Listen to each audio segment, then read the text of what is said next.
এখন ঘটনা লেগে বাইক আমি আর চালাবো না, বাইক চালাইতে দেবো রাজীব রে। রাজীব নামো, চালাও, আমি পিছে বমু। আর সময় আবার আমি চালাই এমন না, মানে যতটুকু যাওয়া যায় সামনে। রাজীব নিজের চোখকেও বিশ্বাস করতে পারছে না যে আমি ওরে বাইক দিছি।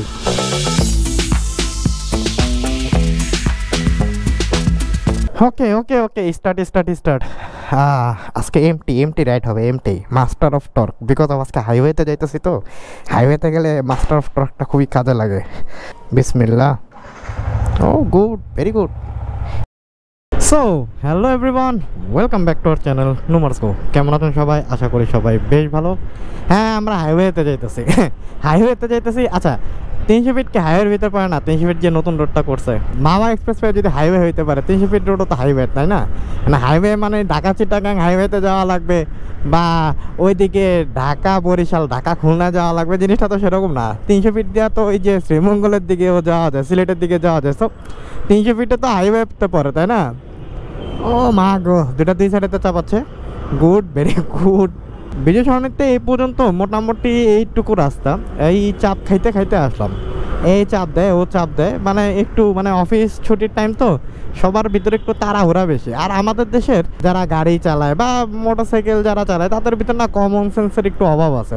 আমার মনে হয় ড্রাইভিং লাইসেন্স দেওয়ার আগে ওই নৈতিক যে আচার আচরণ আছে এইগুলা নিয়েও একটু মানে টেস্ট মেস্ট দেওয়া দরকার। এইগুলোর একটু টেস্ট করা উচিত যে না ঠিক আছে, এই নৈতিকতা টেস্ট, বেটার নৈতিকতা কিভাবে অর্জন করা যায়। নৈতিকতা ঢাকা শহরে এবং 50% জ্যাম কিন্তু আমাদের নৈতিকতার অভাবের কারণে লেগে থাকে। আমাদের ভিতর ধৈর্য জিনিসটা না অনেক কম, পেশেন্ট জিনিসটা অনেক কম। আমরা মানে অতটা সভ্য পারি নাই, একজনের ছাড় দিব ভাই আপনি আগে যান, সেই জিনিসটা না আমাদের ভিতরে এখনও তৈরি হয়ে পারেনি। আচ্ছা যাই হোক, নিজেদের এত বদনাম করতে নাই।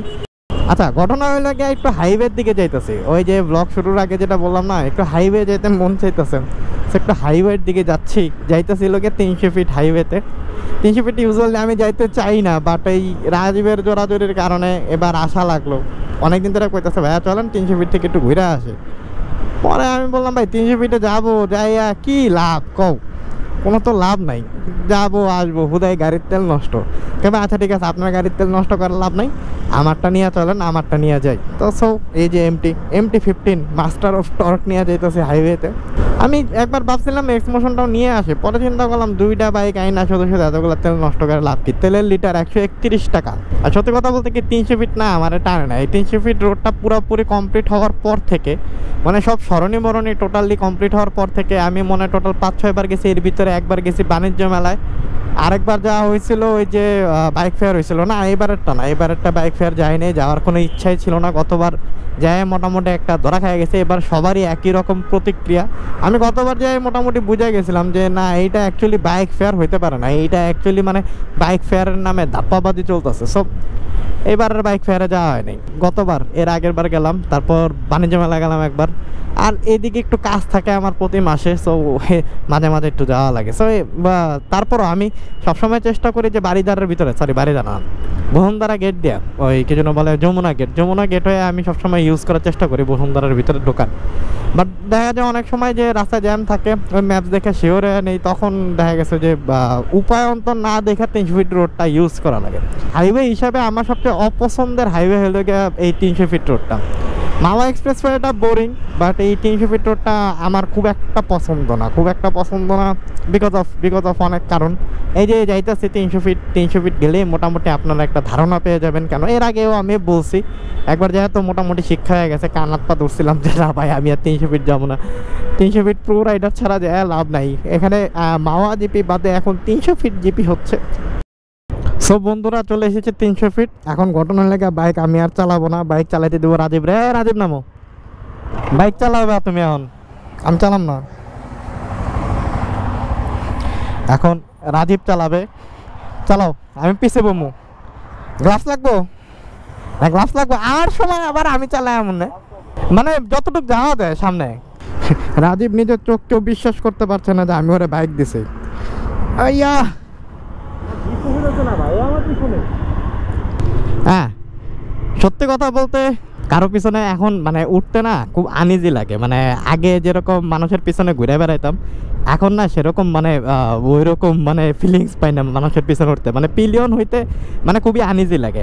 আগে একটা সময় ছিল যখন বাইক চালাইতে পারতাম না, তখন ইউজুয়ালি মানুষের পিছনে উঠা বসে থাকতাম, কেমনে চালাইতো কি করতো না করতো দেখতাম। বাট এই যে বাইক চালানো শেখার পরে এখন আর মানে মানুষের পিছনে উঠতে মন চায় না, মনে হয় যে কী জন্য অবস্থা, কী জন্য মানে কেমন যেন আনইজি লাগে। আজকে সেম কাহিনী হইতেছে, আমি খুশিতে খুশিতে ওরা বাইক দিছি ঠিকই, বাট আমার কাছে না একটু আনইজি লাগতেছে।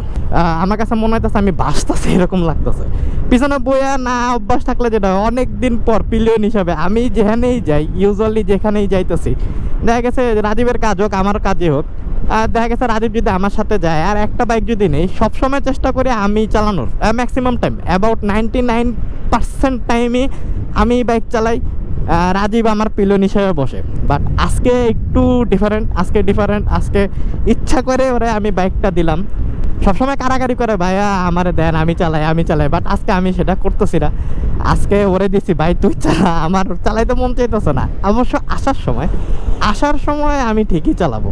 আর ভালো কথা যে সামনে কিন্তু চেকপোস্ট আছে, জনে পুলিশে দাঁড়া রয়েছে, সবাই ধোঁয়ায় খালি মামলা দিব, কোনো ধরনের কোনো নাই, ছাড় নাই। মানে একটু এদিক ওদিক হইলেই সাইটের উপরে উঠলেই, বা যারা স্পেশালি যারা উল্টা পাল্টা বাইক চালাইতেছে তাদের দেখলে খবর আছে।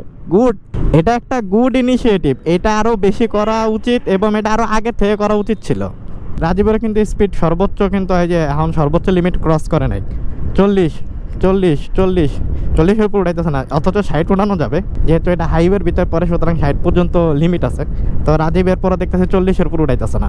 রাজীব আমার মতোই ভদ্র ছেলে, খুবই ভদ্র ছেলে, এর জন্য উপরে উঠাইতেছে না। Good boy.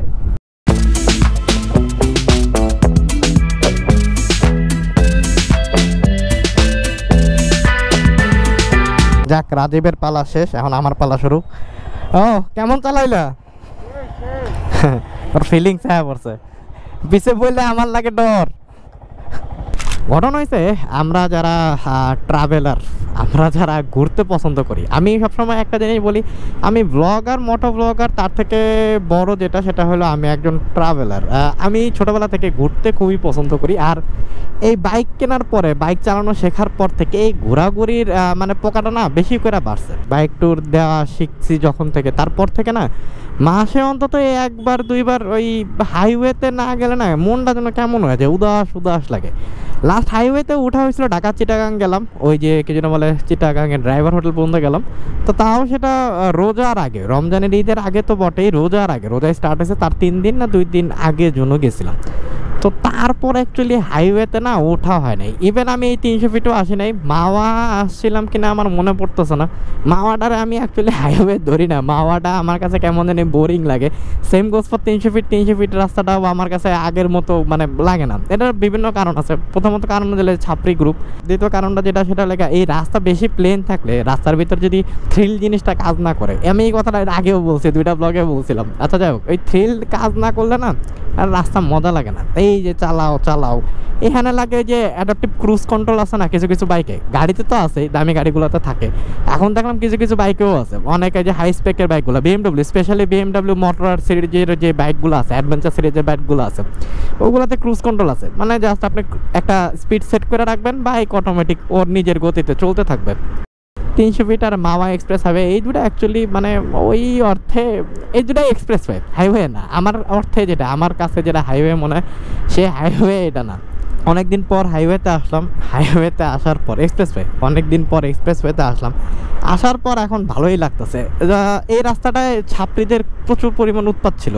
তো এখন ওই যে যেটা একবারে ঢোকার মুখে যেটা দেখাইলাম, ওই জিনিসটা দেওয়ার পরে ওই সিস্টেমটা করার পর ব্যারিকেড দিয়া, তারপর দিয়ে যে পুলিশ দাঁড়ায় থাকে, ট্রাফিক পুলিশ দাঁড়ায় থাকে, এটা দেওয়ার পর মোটামুটি এখন অনেক কমছে। আগে যেরকম হইতো তার থেকে অনেক কমছে। তারপর ওই গভীর রাতে চলে আসে, তো সার্জেন্টরা তো সারাদিন সারা রাত বসে থাকবে না, তো দেখা গেছে গভীর রাতে আইসা রেস করে। তা কিছু করার নাই, আস্তে আস্তে ঠিক হয়ে যাবে, আশা করি আস্তে আস্তে সব কিছু ঠিক হয়ে যাবে। মাসের একটা সার্টেন পিরিয়ড পর, ধরেন 10 দিন 15 দিন 20 দিন পর হঠাৎ করে শরীরের ভিতরে একটা নাড়াচাড়া দিয়ে ওঠে। বাইকও বলে, আমার মনও বলে, চলো হাইওয়েতে হাইওয়েতে ঘুরতে হবে, চলো হাইওয়ের একটু ফিল নিয়ে আসি। তো এইটা মানে না, এটা ও গড, গুড বয়।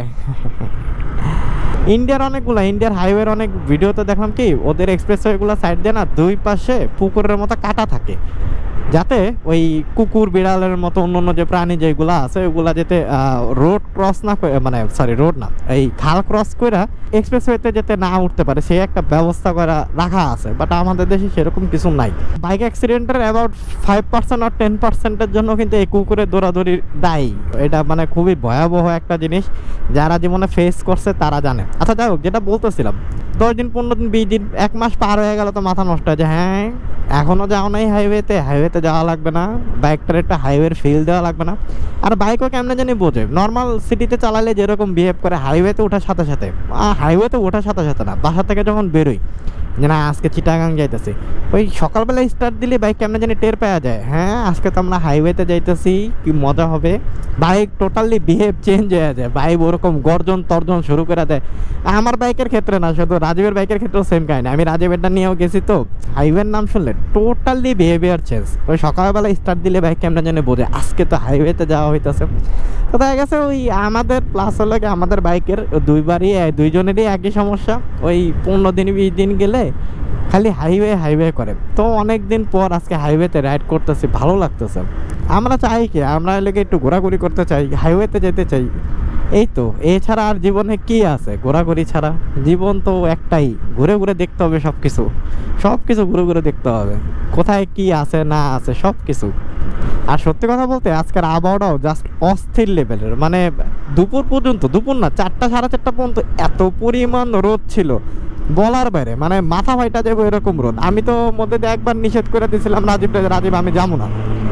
পরে রাজীব কয় ভাইয়া রোদ কমে গেলে আমরা বেরোবো না, 4:30 পৌনে 5টার ভিতরে রোদ কমে যাবে তখন আমরা যাবো না। তো যাই হোক, রাজীবের কথায় সাহস পায় এই যে বেরোইলাম। এখন বেরোয় আসলে সত্যি কথা বলতে খুবই ভালো লাগতেছে, কোনো রোদ নাই, বাতাস খুব সুন্দর বাতাস, একবারে ঠান্ডা একটা প্রকৃতি। কেউ বলবো যে 1 ঘন্টা আগে রোদে বাসা থেকে বের হওয়া যাইতেছিল না। মানে সব কিছু মিলে আজকে মানে 10 on 10 পরিবেশ হাইওয়েতে বাইক চালানোর জন্য। রাজীব যাওয়ার সময় খুব টাইনা গেছে, বাট আমি খুব স্লোলি যাইতেছি বিকজ অফ এখন স্পিড গান নিয়ে দাঁড়ায় থাকে কোনাকাঞ্চিতে, দেখা গেছে গান নিয়ে ছবি উঠায়, পরে ওই যে জায়গায় ব্যারিকেড দেওয়া ওই জায়গায় বইলা দেয় যে এই কালারের বাইক নাম্বার এই ধরেন। সো কই দাঁড়ায় আছে, 3000 টাকার মামলা, খাওয়ার কোনো ইচ্ছা নাই। এই তো ধীরে সুস্থে যাইতে থাকে। আর কতটুকু রাস্তা, আমার বহনধারা আবাসিকের দিকে ঢুকে গেছে, তাতে আর বেশিক্ষণ হওয়ার কথা না, অল্প একটু রাস্তা বাকি আছে, যাই না ধীরে সুস্থে যাই। আর টানাটানি জিনিসটা কখনোই ভালো লাগে না, আগেও লাগতো না এখনও লাগে না। যতটুকু দরকার স্পিড ততটুকু ইনাফ, এর চেয়ে বেশি স্পিডের আই থিঙ্ক দরকার নাই। কি দরকার, স্লো মজা এলো, যাই আস্তে আস্তে। যাক অন্ধকার হয়ে আসতেছে। এখন ঘটনা হইলো গিয়া কি করব, এখন হইলো গিয়া ব্লগ শেষ করব। অনেকদিন পর হাইওয়ে এসে এখন একটা হাইওয়ের ফিল নেওয়া লাগবে। সো বক বন্ধ, একটু ফিল নেই। So that's all for today. দেখা হচ্ছে সামনের ভিডিওতে, সে পর্যন্ত সবাই ভালো থাকুন, সুস্থ থাকুন, চাও।